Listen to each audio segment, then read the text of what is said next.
invite.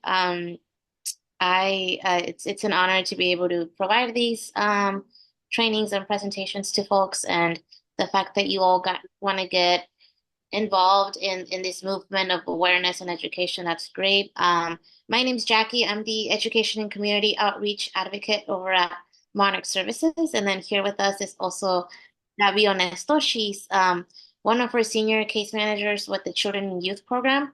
So as you probably saw on your screen, we're going to be talking about our agency services, but we're going to be obviously emphasizing it more around domestic violence and also like its effects towards survivors, especially children and youth. We encourage you all to participate, ask questions. We will do our best to answer all of your questions. Um, but yeah, feel free to add it on the chats or just to unmute yourself. We want to make sure we're learning from each other. And so yeah, don't feel afraid to like ask questions or engage. All right, so a little bit about Monarch Services. If you guys are not familiar with our organization, we are a local nonprofit in Santa Cruz County. We've been doing this for about 47 years now.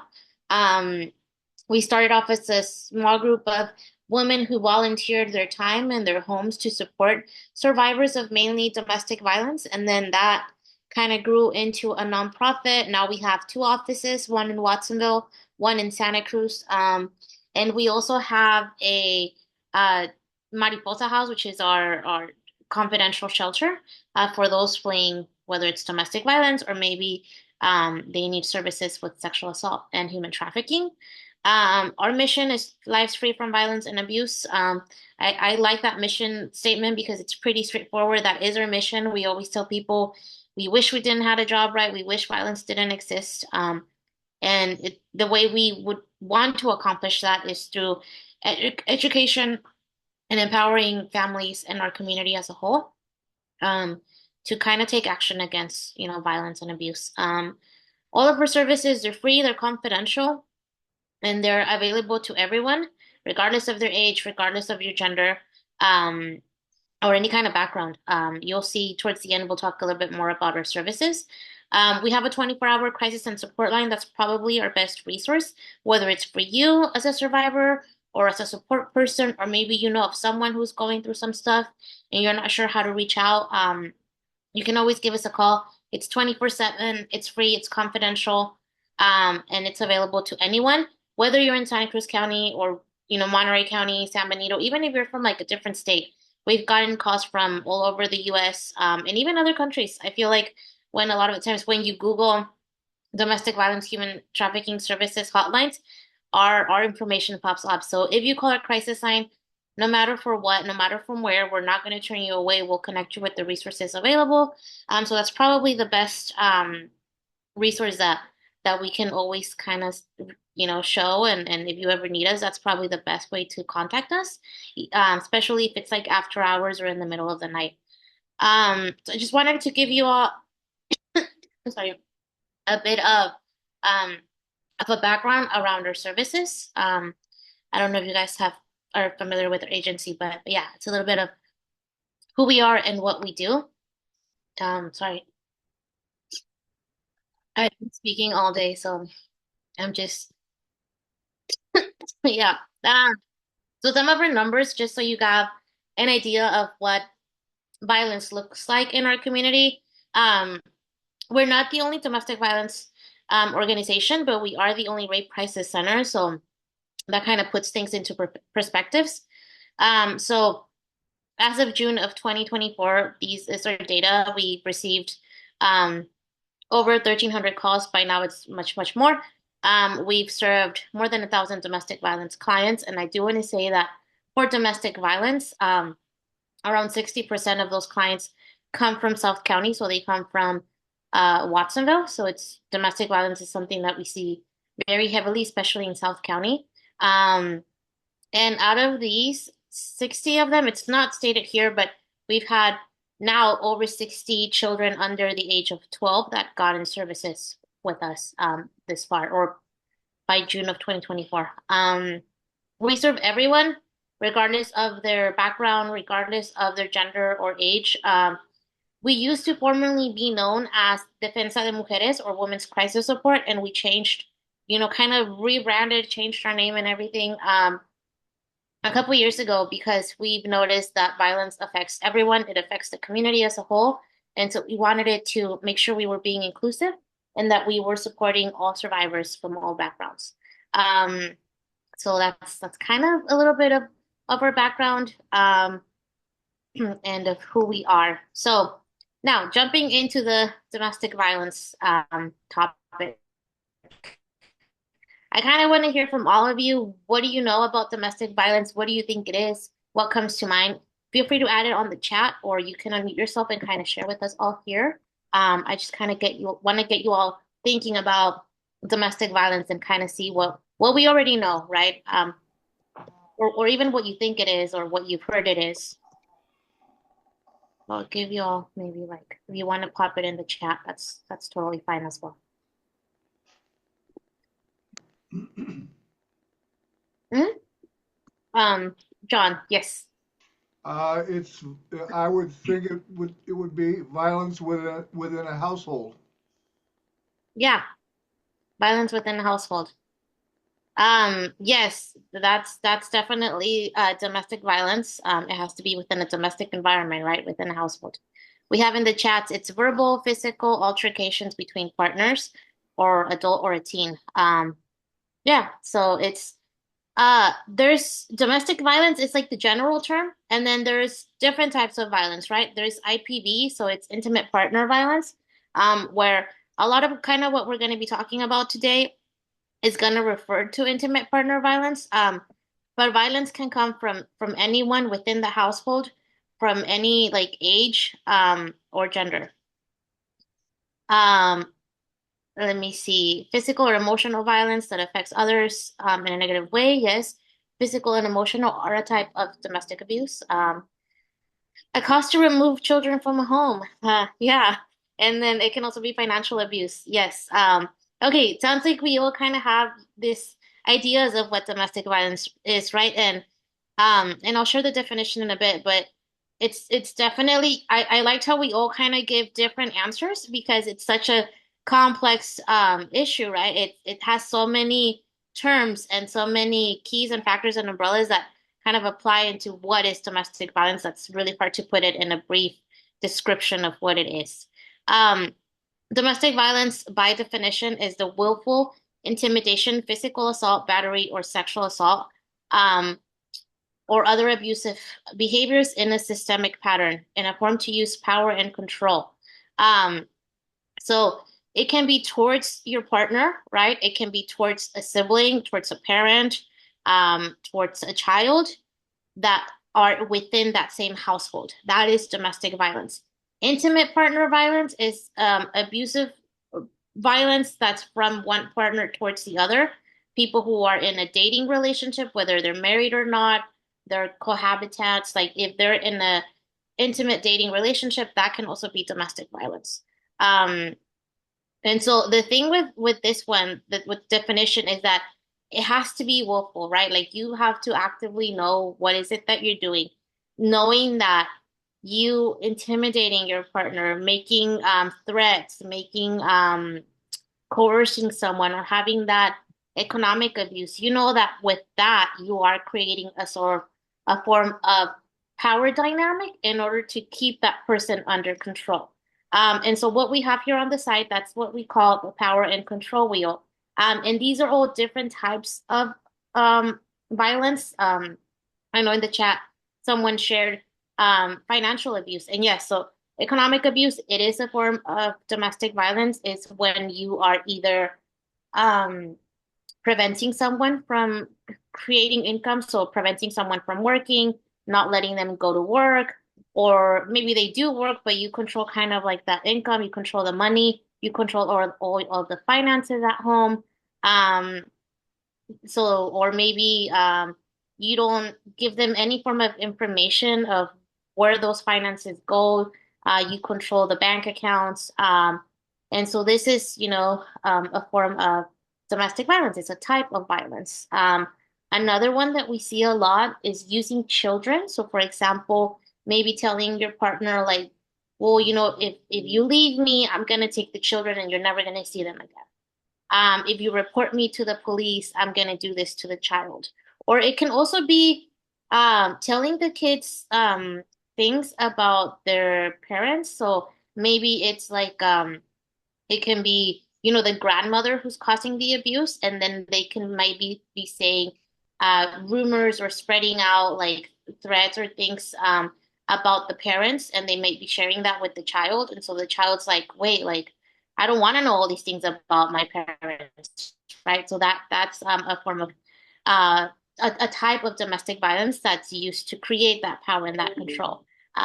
Isolation is also a big type of abuse. So controlling where that person is, who they hang out with, uh, um, even like social media. Sorry. All of these things are different types of abuse. So what we see in the wheel are the means that people use to keep the victim or the survivor in control. And so it can be some of the most common ones that we see is physical violence, and that one's probably the easiest to spot because we see the physical marks. But some can be harder to spot. Um, Emotional violence, for a lot of people, they don't consider emotional violence a type of domestic violence, but it is because if you just look at the definition, right? Emotional violence can create intimidation. It can create impacts on a person's self-esteem and mental health. So you are creating a form of violence and abuse, even with your words. Like words hurt as well. So these are all different types of abuse that we see. There's no one that's worse than the other. Obviously, some are easier to spot on, but they all kind of interchange. Like for the most part, people who cause harm don't just use one, they use multiple. The more means that they have to create the abuse, the easier it's going to be for them to stay in that power and keep that person under control. Um, Another of our cycles that we like to explain is the cycle of abuse. This is why it's so hard for people to leave abusive relationships or abusive household because they're kind of stuck in this like never-ending cycle. That can, it might start, everything starts in that honeymoon stage where like everything is perfect, the relationship is good, there's a lot of affection, a lot of like compliments and love, and everything feels so nice. That's why we call it the honeymoon stage. Kind of like a married couple after their honeymoon, everything's perfect. Um, and then there's this tension building situation where there's that like you feel kind of like you're walking on eggshells. Like you're like, I know something's wrong, but I don't necessarily know what is it that's wrong. There's that like kind of like moodiness. You don't know what's going on with your partner. They might be giving you like the silent treatment. Um, there might be a lot of gaslighting. So gaslighting is a form of psychological abuse where the person who's causing the harm is trying to create these false ideas and narratives into the victim's head to make it seem like the abuse is not really happening or like the abuse is justifiable, right? So maybe like let's say you saw that the your partner was you know hiding some finances from you, and you saw the statements, like you have all this proof, but then they start telling you like, no, that's not what happened, I didn't say that, you're overreacting, that's not mine. So they're trying to kind of like um minimize the situation or change the things, change the narrative so much that it gets to a point where that person starts believing it. They're like, you know what? Yeah, maybe that's not what happened. Maybe that's not what was said. Maybe I read wrong. So they start kind of like uh thinking that what they're feeling and what's happening is not right, and they're probably overreacting. And that leads to the explosion state because after that, like nitpicking and the moodiness, the violence occurs. And that's where the emotional violence can happen, sexual abuse can happen, physical abuse can happen. Um, and it's harder for the victim or the survivor to detect it because for them they're like, well, is it really happening? Is it not? Maybe it's because of something that I did, maybe something that I said that now we're in this situation, so then somehow this is my fault. It's not that the person is being aggressive or abusive, it's just that the situation got out of control, right? Um, and then after the explosion, we get to the remorse stage where the abuser, we don't like to call abusers because we're not law enforcement, we're not prosecutors, we don't use that kind of terminology. We call them people who cause harm because that is what they're doing, right? It's not who they are, it's what they're doing. We're trying to focus on the actions and not on the person. So you'll see that we interchange that language when we talk about abusive people, we call them people who cause harm. So just, that's why we try to stay away from words from like abuser, um, and also from like victim because we don't want survivors to stay in that like victim stage and survivor is a more empowering term. So you'll see us kind of um name those things in that way. So going back to the cycle of abuse, once the abuse has happened and that explosion happened, we get to the remorse stage where the person who caused harm, they might be like, hey, I'm so sorry that I yelled at you. I'm so sorry that I pushed you. I'm so sorry that I was telling you like that you're worthless, that you are um, not good enough, or and whatever the abuse might have happened, they might apologize for what they did, but it's false apologies because it comes with like, I promise it's never going to happen again. Or maybe they might be blaming the survivor for the abuse. They might say like, I'm sorry that I pushed you, but if you wouldn't have made me mad, that wouldn't have happened. That's not a real apology because there's no accountability in that apology. They're just kind of justifying their actions. Um, and so after the remorse, it goes back into the honeymoon stage where there's a lot of affection, a lot of love, a lot of everything's going to be fine. And then it goes back to tension, back to explosion, remorse, honeymoon, and it's a never-ending cycle. Um, and with time, what a lot of survivors don't realize is that with time, stages 2 and 3 disappear. So we don't have I mean, no, wait, it's stages 1 and 4 disappear. So honeymoon disappears and remorse disappears. And then it's just tension and explosion all the time. So it's aggressive all the time. But for a lot of people, they stay in these cycles, in these relationships, in these households because they know that eventually everything's gonna be okay. Like, yes, they're being aggressive now, yes, they're being abusive, but eventually they're gonna have a day where they're gonna go back to that honeymoon and there's just gonna be that adoration and that affection and everything's gonna be okay. And so it's they kind of stay into that like false sense of like hope where they feel like things are gonna be fine. But unfortunately, the more they're in this cycle, the less things are gonna be fine for them, right? Um, Okay, so this is the relationship spectrum.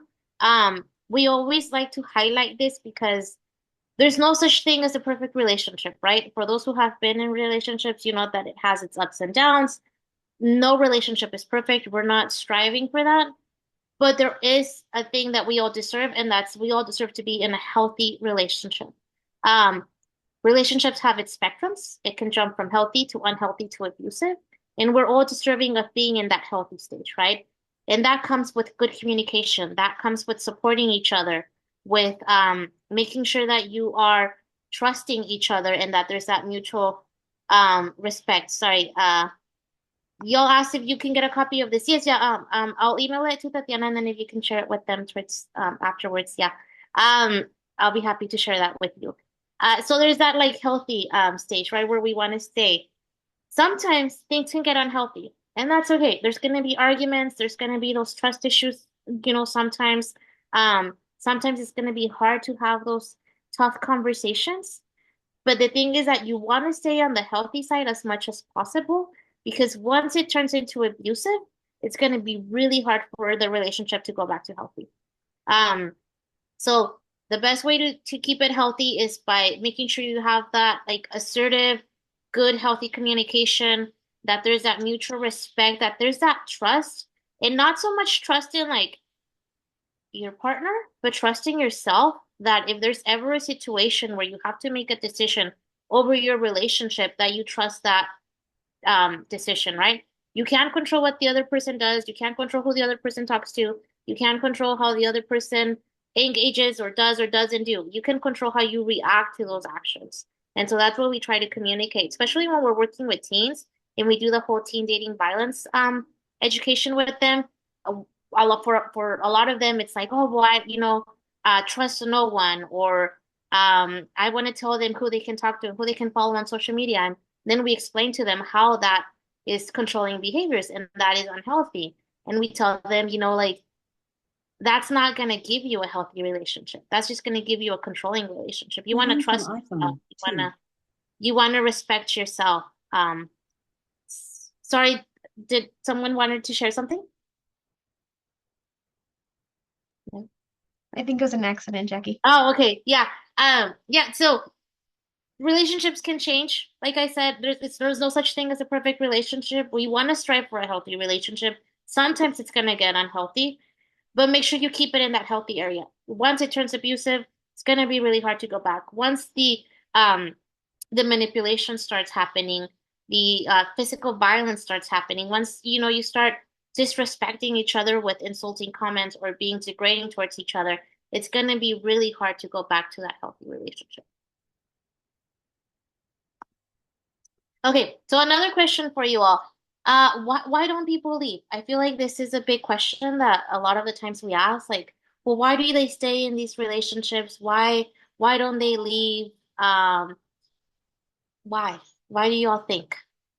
Before we jump into the intergenerational cycle of abuse, why do you all think people stay or choose to stay in these relationships or in this kind of abusive households? I think that there's many reasons why someone would leave on an abusive relationship. One of them would be fear. Another one, it would be like you mentioned that the abusive individual says an apology that is not really an apology, or I love you, or this or that, and the victim must not or have not had um love in their life or had been raised in a family circle where it was kind of like the same, so they don't understand that there's that it should be different, and then probably they don't have a place where to go, support circle, many reasons I can think of. Yes, definitely. Those are all very valid reasons, and some of the most common ones that we see, lack of support, whether it's financial support, emotional support, family support, um, not having a safe place to go to, fear of what people are gonna say, how are they gonna treat me. Um, so yeah, I want to talk about the intergenerational cycle of abuse. Thank you. I was reading your the chat, and yes, all of these are very valid, right? Cultural and religious pressure, that's definitely a very big one that we see. That might not just why people don't leave, but why people don't seek support.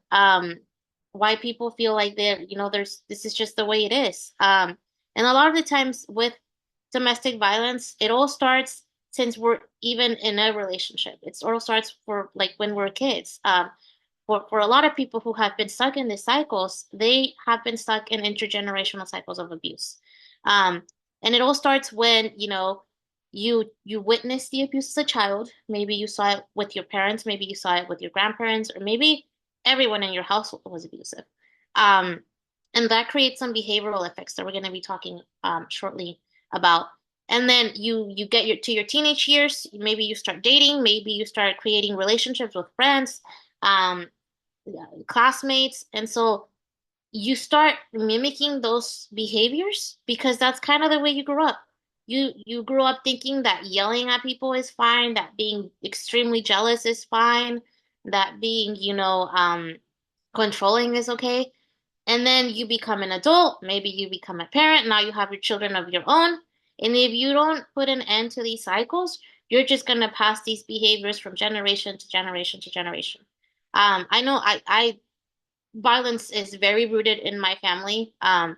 We are, very heavy in that domestic violence area, and it really only takes just one person to be like, you know what, this is enough. I feel like we deserve to be in healthier relationships. And it really just takes one person to put an end to it, right? And so hopefully if you ever come across kids who have been in this very like heavy cycle of abuse and they've, normalized these behaviors, that you're able to let them know through your actions, through your words, through your behaviors, that violence is never it's never like the only way life should be, right? Violence is learned and it can also be unlearned. Yes, Tatiana. Okay. Yes, I have a question, Jackie.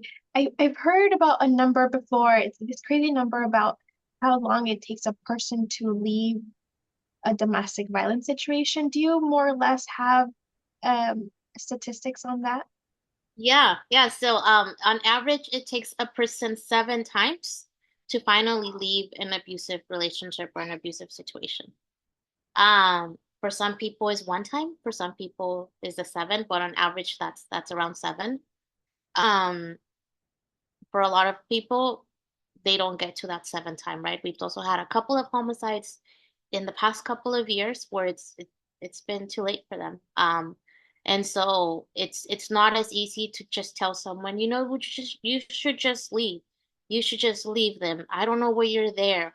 I know I've had family and friends who say, they're there because they want to. They're there because they like to be treated that way. I don't think anyone in their right mind likes to be abused, likes to be treated like less than. Maybe that's all they've known. And so they don't know that they deserve to be in a healthy relationship. They don't know that they deserve to be in healthy environments.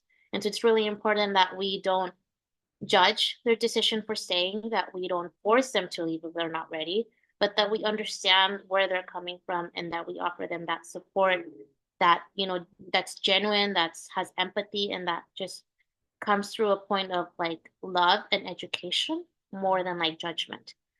So yeah, these are some of the situations that we've seen. Um, Immigration status is one that we haven't talked about yet, and that can also be a reason why people decide to stay. It can be telling them like, uh, you know, I can't leave them because I'm in the middle of my whole immigration status. If I leave, that might affect me or my children.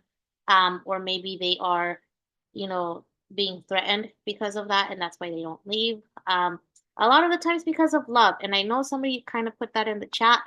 Um, Love can be blind. Yes, a lot of the times they just generally do love this person, whether it's their partner, their parents, or siblings. It's a very strong emotion, and that can be enough for one person to want to stay. Um, and that's valid, right? We never want to say like, well, you should just leave, because that can be really hard for a person to make that choice. Any thoughts or comments around this of why people don't leave?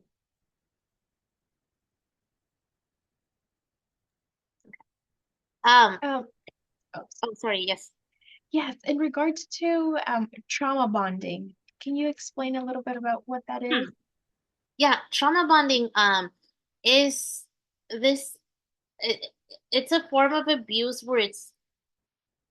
where the person who's causing harm interchanges from really good, happy encounters to really bad and abusive encounters. And so it kind of goes back into that like um cycle of abuse, where the person is like, I know they're capable of loving and I know they're capable of being nice to me.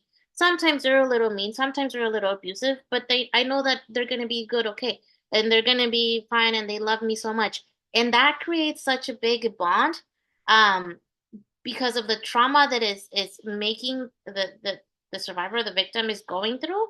And it's harder to leave because they're like, well, if I leave, I'm not gonna give them the opportunity to show me that they can really love me. Or it's also those false beliefs of like, I can change them. Or they're just going through a rough time right now. This is not who they are. It's just kind of like, this is who I know. They love me deep down, even despite the abuse. I know Maybe some of you are familiar with the case of I think his name was Gabriel Fernandez, like the boy who, and I mean he's endured so much abuse and so much trauma, but he loved his mom, he loved his parents, despite all of the abuse. That's a really huge form of trauma bond. The way we explain trauma bond with like children, or to children and youth, it's um similar to like the Beauty and the Beast. Belle, I don't know if you guys are familiar with that movie, but Belle technically was kidnapped by the Beast, was forced to be there, and then eventually she ends up falling in love. She believes she can change him.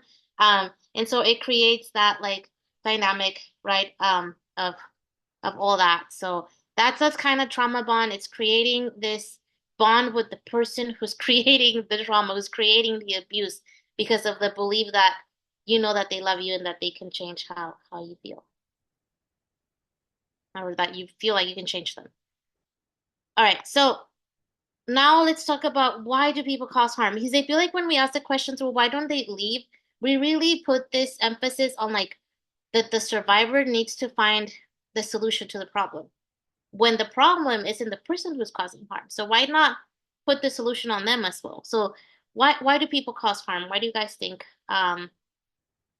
why do you think people might cause harm?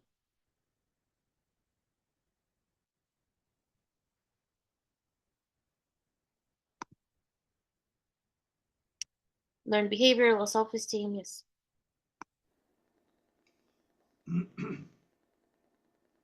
Yeah. Feel free to unmute yourself also if you want to share out loud your thoughts. Trauma from their past. Yeah, so definitely going back to that intergenerational cycle of violence, right?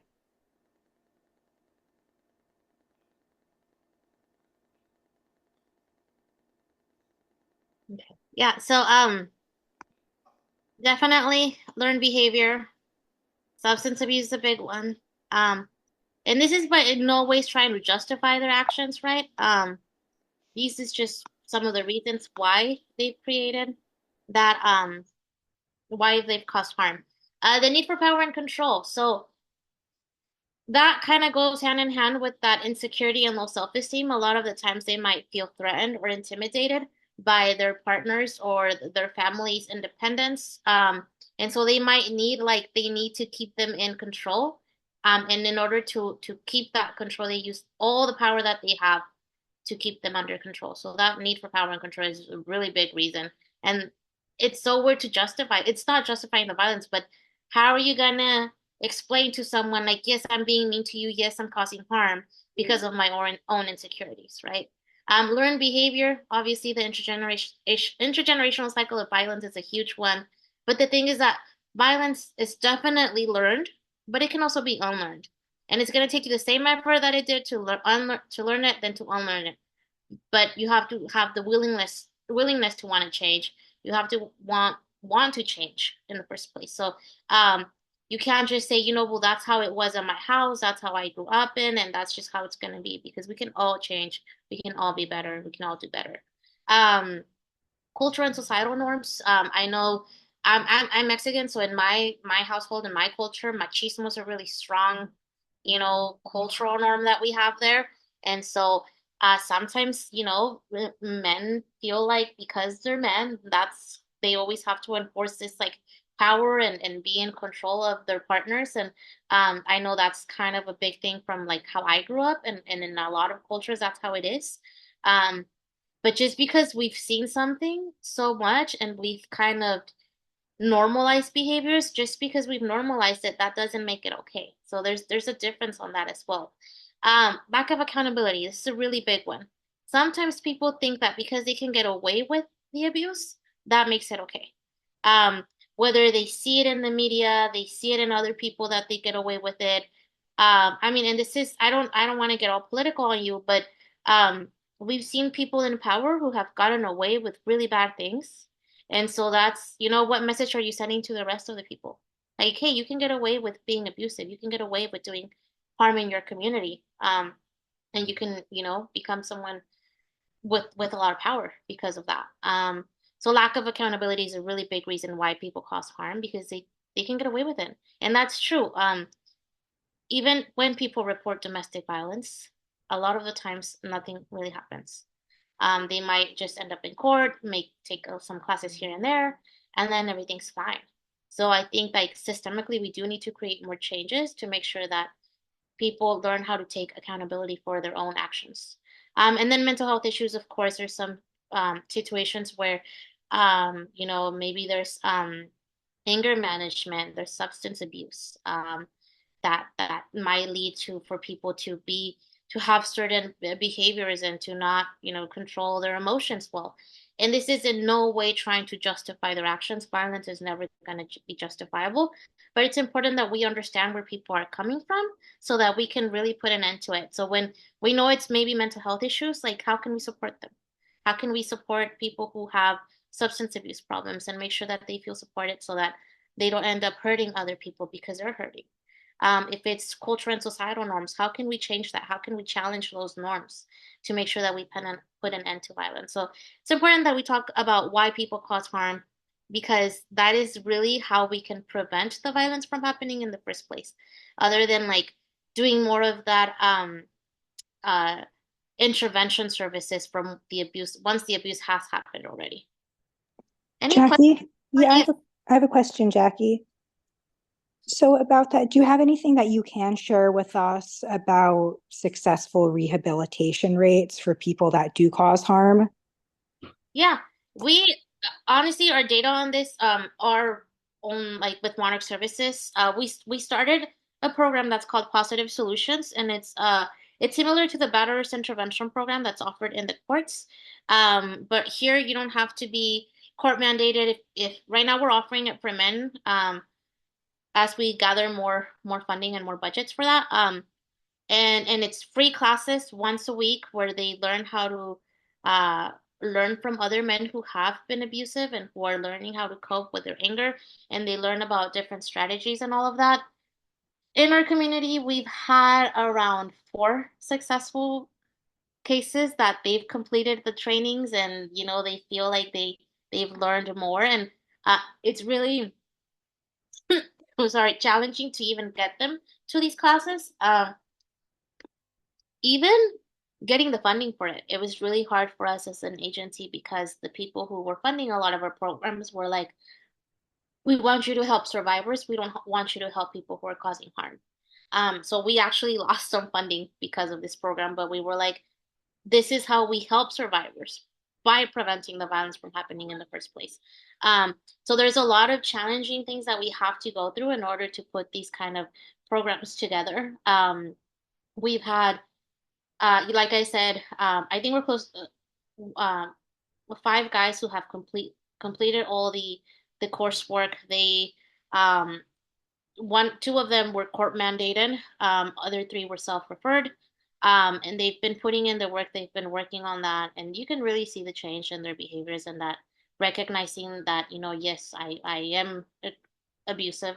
This is what I learned, and I put in the work to unlearn it. We're also starting the same classes with some high school kids over at New School, and so we're trying to bring this program to more people to make sure that we are putting this out in the community. So feel free to share that. It's self-referred. You don't have to have any court cases or anything like that. If you're interested in learning more about this, I'll be happy to share more information about it.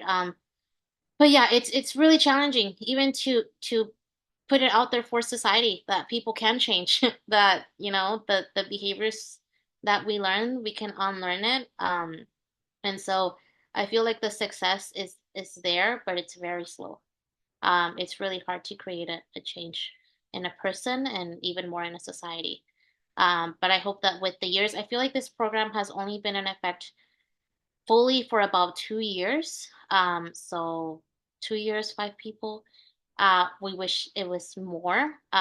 We also started it like right like when COVID was dying, so I feel like the timing wasn't as perfect. But yeah, we've developed that program to make sure that we're also offering support, and it's not like a support group for men who cause harm, right? Because we're not supporting their actions. It's more like an accountability classes where they learn how to cope with their behaviors, cope with their anger. They learn where they kind of learn these abusive behaviors and how they can change that.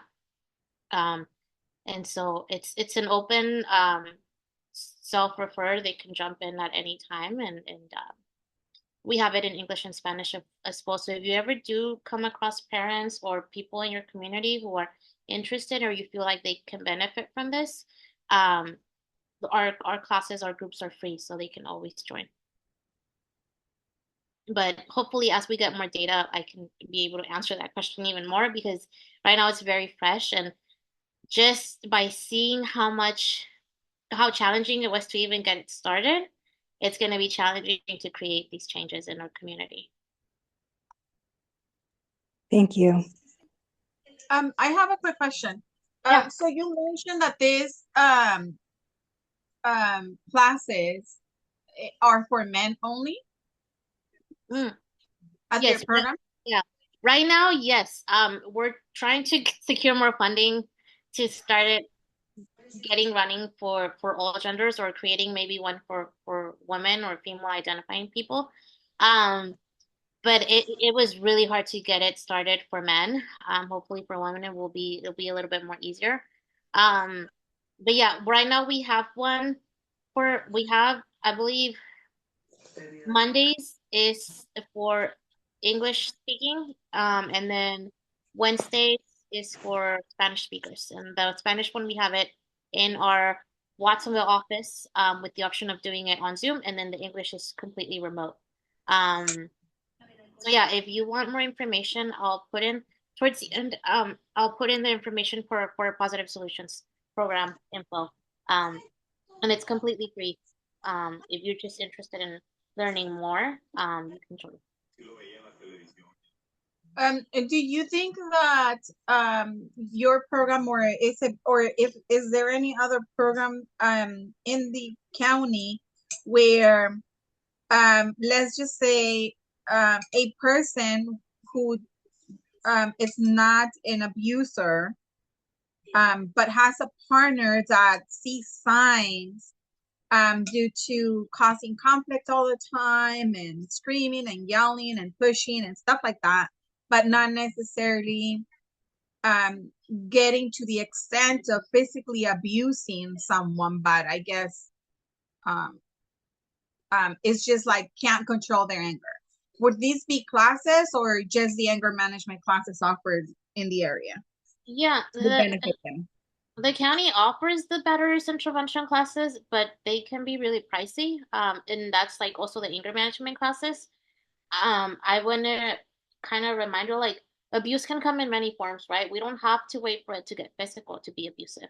The yelling, the instigating, the jealousy, the pushing, that's also violence. And so I would definitely let this person know, like, hey, these behaviors are not okay. You can also get the anger management. And the thing is, like, with Positive Solutions, is not just anger management. They also look into other coping ways of like why is it that you feel the need to yell at your partner? Why is it that you feel like you need to control where they're at or you need to know where they're at all the time? So we really challenge these kind of questions. And we talk about coping skills. We talk about where these behaviors generated. Sometimes it gets really heavy because they do talk about that, like, trauma that maybe they've gone through, and then how to make sure that basically hurt people don't end up hurting other people. So just, it's even if it's not physical, it is still violence. And yeah, so these are offered for men. The ones that we have for teens are only for students who are at new school, and we are hoping to also, we're working on bringing it into all of the PVUSD district. But right now they told us, start with new school. If we see success there, we'll see what we can do later. So it's little by little we're trying to get it out there for as many folks as we can. Um, so there's definitely a need. Obviously, there's a need for services for survivors, and we've been thriving in that. And now we're really trying to put out there that there's a need for people, for services for people who cause harm, who want to change, who want to learn, that violence is not the answer. Yes, thank you. Okay, one, I think I have another question over here. How would I recommend, like, what would I say to someone who could use a class? Yeah, sometimes it can be really hard, right? Because, like, sometimes people don't even know that they're being abusive. Sometimes they, and again, because they've normalized these behaviors, they're like, I'm not yelling, that's just how I talk. It's like, well, if you're yelling and you're feeling the person who's receiving those yells is feeling scared and it's feeling afraid and it's feeling intimidated, then it's not just yelling. You know, you're creating some form of violence here. So stating the facts, stating like, hey, I've noticed that you tend to yell a lot. You tend to get angry really quick. Um, can we talk about that? And coming from a place of like, I want to help instead of like, do you have a problem? And instead of saying, you know, like, well, let's see what's wrong. It's like, what is happening? And so letting them know about their behaviors, educating them on like why it's not okay, and then telling them like these are just classes, they're not mandated. That's why it's really helpful that they're not mandated because then it feels like when you're mandated to do something, when you're forced to do something, you're not really putting in the effort, right? Or you're just doing it to get it done and that's it. So that's why we really try to push for funding to be kind of away from like the court system and from probation, um, to make it more welcoming to people of like there just necessarily has to be a problem with you in order to get the services, but it's more welcoming and more like self-referred and it's for people who genuinely want to put in the work and be better.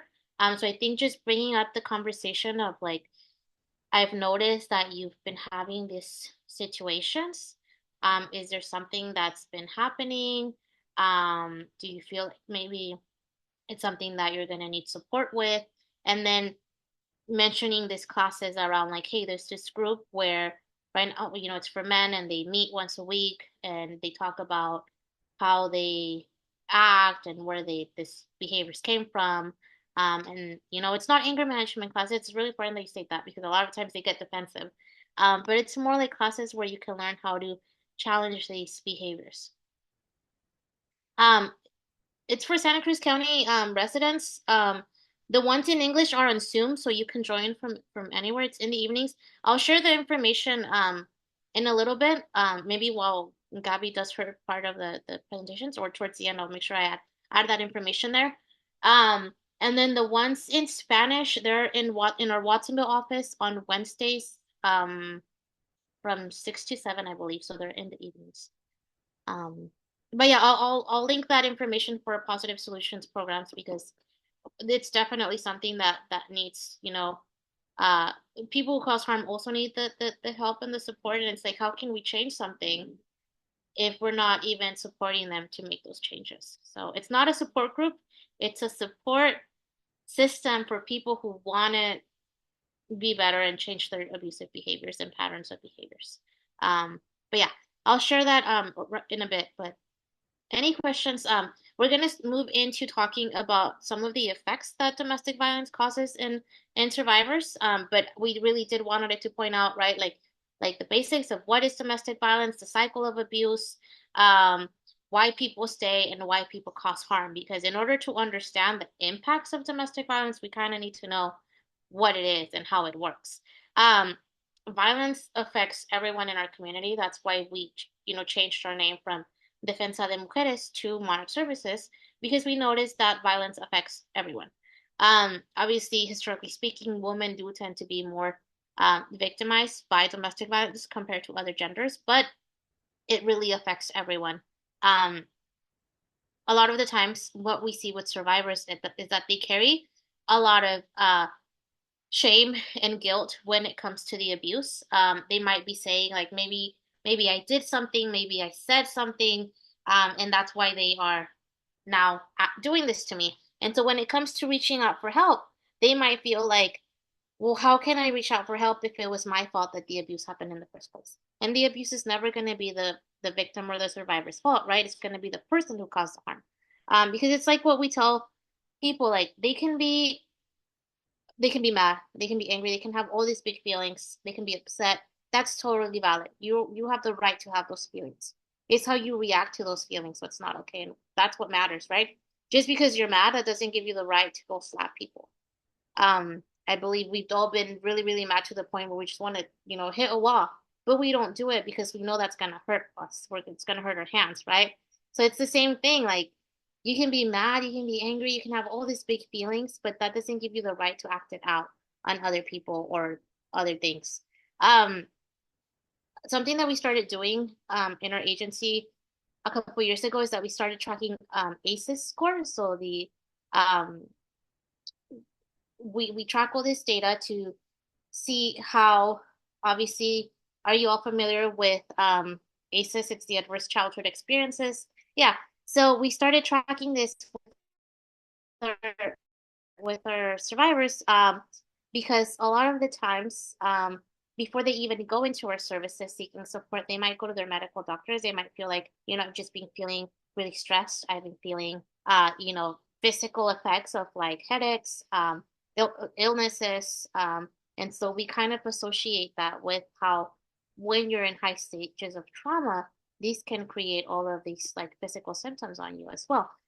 So we're gathering data to make reports alongside CASA and other organizations, medical organizations, and so to be able to support survivors, better. And it's not like, because of the abuse and the trauma that you're experiencing, you're going through all of this. It's not that there's something wrong with you. It's because the situation is wrong, and that's why you're having these effects, right? So definitely there's physical effects, physical health effects, a lot of feelings, or I want to say like one of the most common impacts is the emotional impacts, the psychological impacts. So a lot of depression and anxiety can come from domestic violence, that feeling of hopelessness, feeling of like, well, this is just what it is, right? This is a relationship that I'm in. This is a household that I'm in. There's nothing that I can do. Because like we said, there's many reasons why people choose to stay in those situations. And so that can create a sense of hopelessness, a sense of like, there's nothing I can do. And that can lead to isolation. And a lot of the times, I don't know if you've ever come across a survivor, someone, who's been in domestic violence situations, and you feel like you've reached a point where you can no longer help them because you're like, you know what, you just keep going back to them, and I'm done helping you. And that's valid, right? As a support person, that's really valid for you. But a lot of the times when we remove ourselves from the situations and we can no longer show up to support them, that's probably when they need our support the most. Because what happens when they don't have that family support system is that they end up going back to the person who's causing harm because that's all they got. And so sometimes being with an abusive person is better than to not having anyone at all. And there's many ways that people choose to cope with domestic violence. And especially with people that we work with, we're never going to turn them away because of the way that they cope, whether they have substance abuse, or mental health problems. Like we're always going to try to help them the best way we can because that's just how they cope. And obviously we let them know, like, okay, right, this is how can we help you even with how you're coping right now, whether we need to connect them with like Janice or other uh substance abuse programs, or we connect them with like therapists, and we help them with people who are going through like mental health situations like depression and anxiety. There's a lot of self-blame. That's why when we say always tell survivors that you believe them, like we say this for a reason. It's not because we just want you to say that. It's a cliche for a reason. It's a cliche because it works. So always tell survivors like you believe them, that the violence is never going to be their fault. And really just make sure that you're there for them, because the effects of the isolation and the hopelessness can create a lot of negative effects, especially with mental health. So depression, anxiety, suicide ideation. And we're going to be focusing right now a little bit more in the children and youth aspect of domestic violence. And Thank you, Jackie. Well, like Jackie mentioned, the domestic violence affects, a lot of people, right? In many different ways.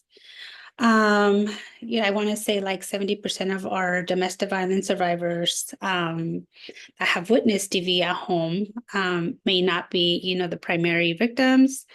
Um, they could be secondary. In this case, most of the kids that I work with are, I start to see a lot of the we're going to be talking about 4 different effects, that domestic violence, can cause in children. So in this slide, we're going to be talking about emotional effects and behavioral effects. I want to say some of the emotional effects that I've seen with kids that I've worked with here with Monarch is like embarrassment, some of the kids not wanting, the other kids to find out that their parents are, that there's domestic violence at home, not wanting to invite friends over because they don't know whether it's going to be a good day or bad day, like if the parents are going to be in good terms or bad terms. So, just being embarrassed, trying to hide all that and not wanting, for their friends to find out that, obviously that their family is going through this. There's a lot of the times I see like a lot of kids with anger issues. And, these anger issues come, due to the trauma or like all the violence that they have witnessed at home. And kind of like normalizing and sometimes, getting that anger on other kids could be like a norm to them because they see it, they've witnessed it, at home. One of the things that I also or some the other emotional effects that I see in kids could be like confusion with like why the parent is still staying there, like Jackie mentioned, like why do parents stay, why don't they leave the abusive, like partner. I do have a lot of confusion, with kids with that, that sometimes are like feeling angry, feeling sad, and feeling confused of why, they don't just leave the home and why don't they just leave the abusive partner.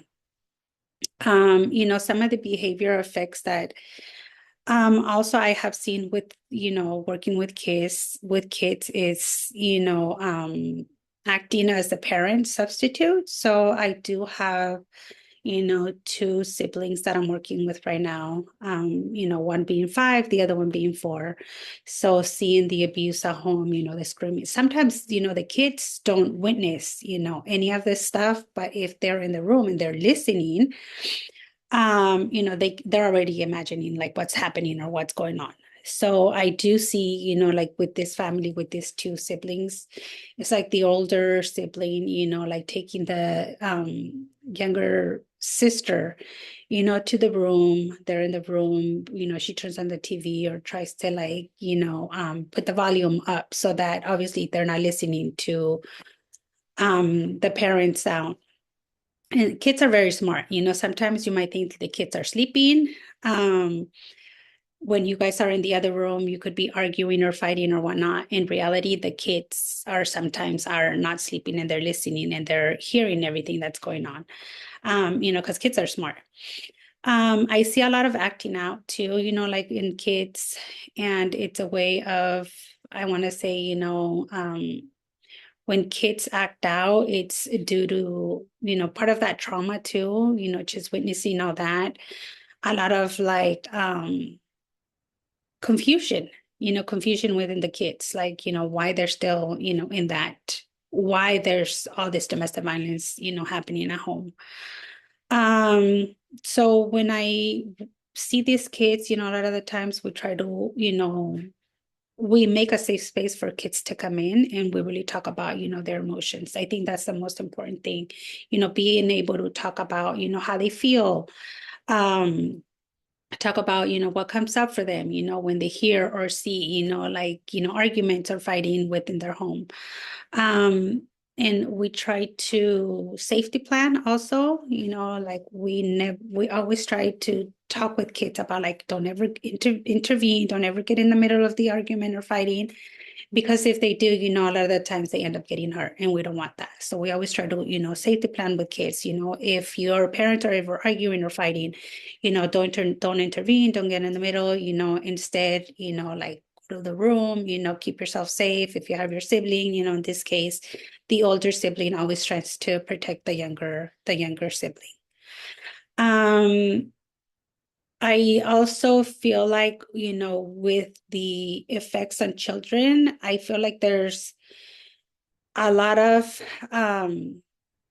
mental health, that can be developed, as kids get older. And I feel like, during their like teenage years, they tend to lead, they tend to cope with like drugs. They go into drugs, alcohol, and, sometimes end up being, like running away from home.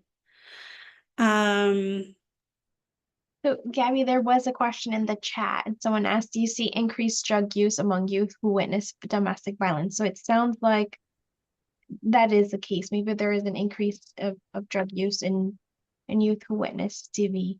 So, when there is domestic violence at home, that's one of the things that, that tends to come up later on in, their teenage years, drugs, alcohol, and it's a way of, kids coping, a lot of the times that what I've seen too, like within teens, is like not wanting to go back home. Like staying, like they're out in the street, and that's, a lot of the times they're at risk of, being sexually assaulted or, other things that can happen, right? Because they don't want to go back home. They don't want to see all that. They tend to cope, with that, drugs, alcohol. They tend to, make friends, they end up being in unhealthy relationships. They end up being like, sometimes even they go into gangs, because that's the only protection or the friends that they have. They tend to make another family who makes them feel safe and supportive, because sometimes they can't find that at home due to all the domestic violence that they have witnessed. Yeah. I want to share, as far as statistics, about 50% of teens who witness domestic violence are more likely, so they're twice more likely to engage in substance abuse disorders as they get older. Um, and then something that we also saw in people who are, especially in male youth who are in juvenile detention centers, 72% of them who are in the juvie system right now have witnessed domestic violence at home. So it's with males, the aggression and the delinquency, it is more highly linked with domestic violence, and with girls, they are more highly linked with the substance abuse. So just some statistics around that. I did see a question in the chat, about like having a teen who is not open to talking about her emotions or feelings. So one of the things that I like to work, we actually, I don't know if you're familiar with this, but it's kind of like art therapy, but it's called Windows Between Worlds. I know it can be very challenging and hard with teens because I do sometimes have problems with that myself.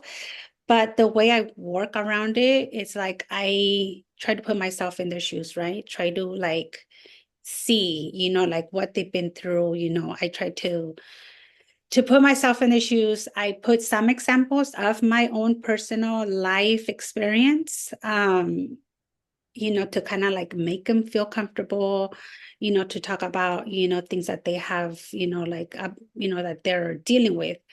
I want to say it has helped me, in that sense of trying to connect with the teens, because I remember at first it was really hard, right? I'm like, oh my God, how am I gonna, how can I connect with the teens? And I think it wasn't until I started to talk about my own personal experience that kind of helped me build that relationship with the teens to help them feel more comfortable and open up, to talk about, like their feelings or emotions or challenges that they have been facing, so that we can work together to actually support the teen.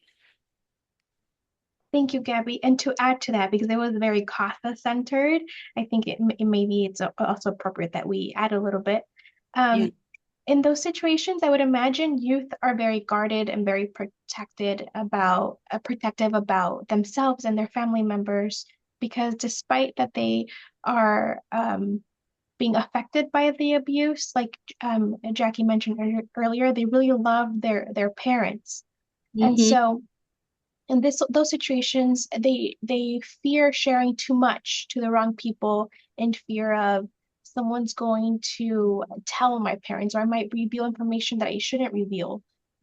And so in those situations, Andrea, it would be good to just tread very slowly, be very careful with self-disclosure, but give them the space to share what they're comfortable with. And then talking to the team, if they have a therapist, and maybe their social worker, just addressing those concerns with the team, to receive ideas from the entire team about how do we address this, how do we support this youth adequately. Mhm. And I think also, like just coming together with the team. So for example, like when I was working with juvenile hall clients, we would definitely have those meetings with the whole team that was working with the team to be able to come together and see how we can best support the teens. Also, definitely giving them their space, allowing them to, open up when they're ready, because not all the time, not all teens are ready, to really talk about, their emotions or whatever it is that they're dealing with. It can be, but definitely it can be very challenging. And so we can now talk about, the social and the physical effects in children or in teens. So, children who witness domestic violence or, victims or are victims of abuse themselves are seriously risk of long-term physical and mental health problems, right? And I think we definitely have seen this a lot, especially, now during COVID. I feel like when COVID hit, a lot of we definitely saw an increase in services that we provide.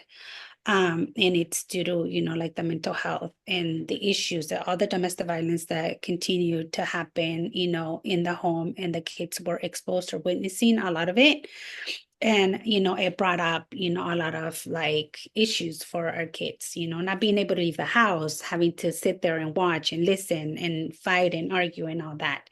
So, I do have one of my clients too that I want to share. So this client is, was the parents were in an abusive relationship. There was a lot of domestic violence within this family. The mom ended up coping, with drugs. She wasn't able to take care of the child, so she gave her up for adoption. She was actually, with CASA for a while. So she started to you know, to I kind of went ahead. Anyhow, so she got put into adoption. She was adopted by, like a really nice family. So she was like in a healthy home, healthy environment. But let's not forget that sometimes when when family is exposed, or the mom being pregnant is exposed to violence, at home, that baby inside the mom's wound is already being affected, right? By, everything that's going around. Anyhow, with this client, she came in, I was able to work with her. And the reason why she came in to receive services is because, she had been sexually assaulted, when she was, I want to say 12, 13 years old. She was 5150 when we responded to a safe exam. So a safe exam is when someone is sexually assaulted, we go out and we are there to provide support for the survivor.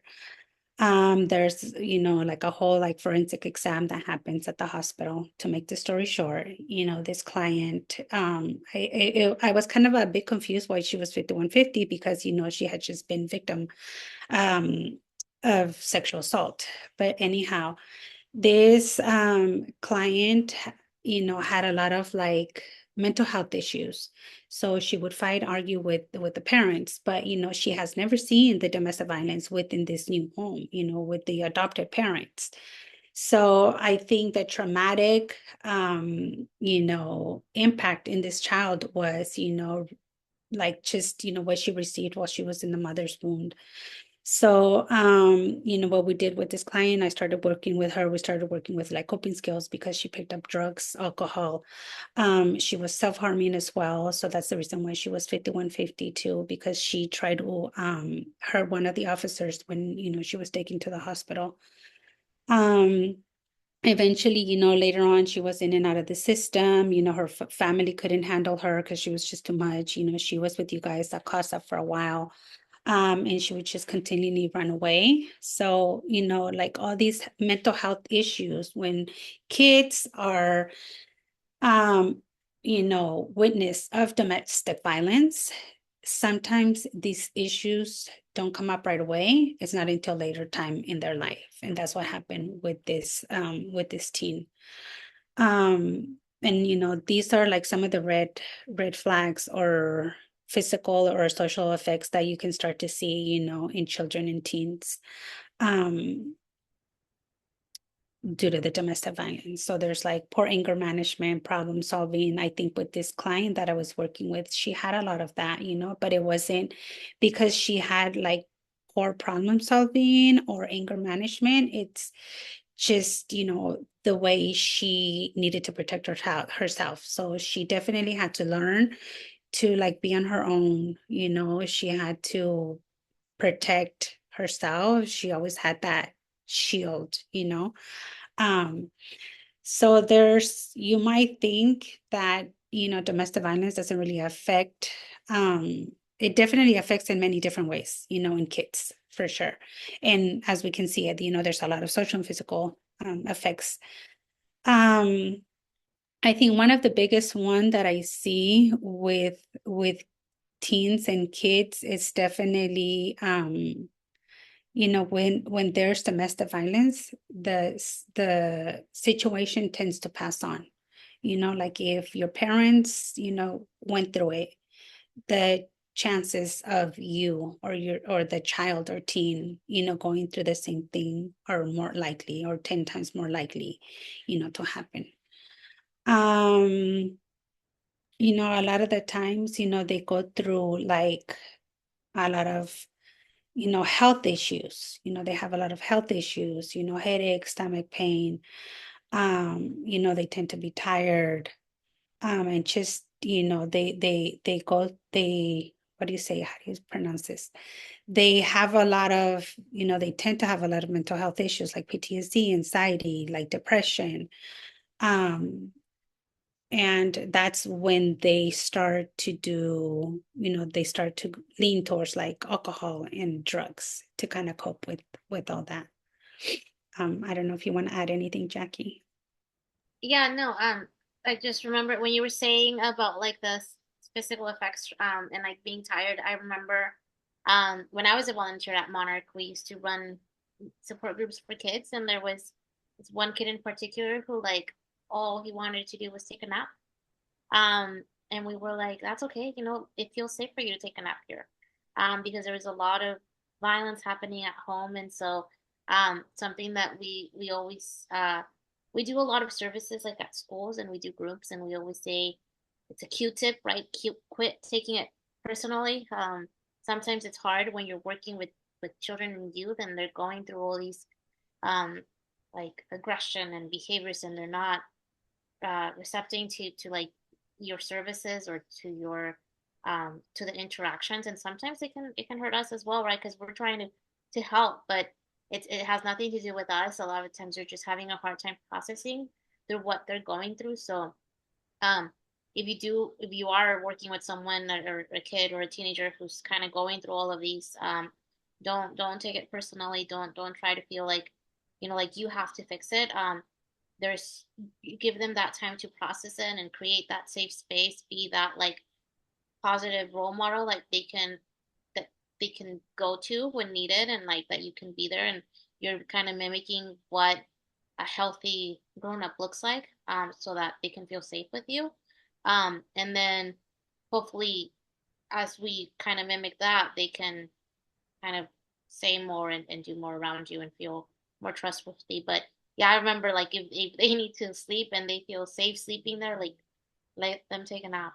Because a lot of these sometimes they don't feel the effects until they're out of the situation. And then that's kind of how, like, when it all hits, when they start getting really sick, when they start having all these, like, um, harder times at school, concentrating, or like they tend to like withdraw from situations because kind of like, okay, I'm no longer in that survival mode, but my my my body's kind of like transitioning into what it used to be before the abuse. So giving that time and space to process is really important. Um, in whatever it is that they need to process in whatever healthy way that they have. Jackie and Gabby, thank you so much. Within 10, since we have 10 minutes left, maybe it's a good time to um, have some space for questions. But I agree, looking at these social effects, physical effects, and emotional effects is a good reminder for all of us CASAs to be aware of how domestic violence impacts children. And also, this also creates um, opportunities for us to look at those advocacy areas. How can we support? Where can we reach out to the team to support children? Um, and so maybe does anyone have any questions for Gabby and Jackie before they leave us? Now is a good time to ask those questions. Feel free to type in the chat or unmute your microphone. Yeah. John. Yeah. I have a question. So what can you do to help a kid who has had abusive parents that have been, engaged in horrible fights in his presence, and obviously it's affected the kid. Well, what do you do? What do you do to help that kid? In that case, I would definitely, telling the child, the kid or teen, whoever, definitely not to engage or not to be, not to get in the middle of the fight or argument. And, one of the things that I do, especially with teens, is, like I just tell them, you know what, instead of staying home, some of the teens, what they tend to do, or, they say they go to the room and they put the music super loud so that they're not listening. The other thing is, like I tell them, okay, you can step out of the house, like if you have a pet, go walk the pet, go take your dog out for a walk, or, just step out for a second. And how do you know? They're like, well, how do you know, when it's safe to come back? That's a good question. You can either come back, just, take a look at the home to see if there's no more, arguing or screaming or anything like that, then you'll know it's safe. But otherwise, one of the things that they tend to do also is like they put their, what do you call it? Their AirPods. pods, with music, and they're like full blast on the music so that they're not listening or, to anything. But I think with kids, it's a bit harder, right? I think teens, yes, they can definitely go out on a walk. They can walk the pet. They can, put music on or their AirPods. But I think with kids, it's a lot harder to definitely do something like that. So, safety planning with kids, safety plan, what is the safest thing for you to do? What about for the the effects of abuse, like on their schooling and their view towards life? We're not psychologists or anything, so we're not really qualified to give them therapy, but you can tell the kids are affected by this kind of thing. And I don't know whether to try and engage them in a discussion or just walk around it like it's the elephant in the room, but never talk about it. No, and I think that's the reason why, we want to be able to provide a safe space for them. Like when we do sessions, we try to talk about, like things that they might be struggling with. Definitely it's really hard for them to focus in school. They might not even sleep at night because they're like thinking like, oh my God, when is the next fight going to happen? Or, what are they going to do? So one of the things that I like to do with my clients is definitely giving them a safe space to be able to talk about, like that, like what they've witnessed, what they, things that have been going on at home. sometimes they don't want to talk about it, but definitely exploring the option of like, okay, like if you didn't get a good night's sleep, yesterday, make sure you go to bed early today. Like if you weren't able to finish your homework, just, make sure you ask, the teacher at home. Teachers, are pretty smart. Sometimes they're able to tell when there's stuff going on at home. And they will definitely check in, with the parent, or sometimes they'll give them like that extra day or extra time to finish homework if needed. So yeah.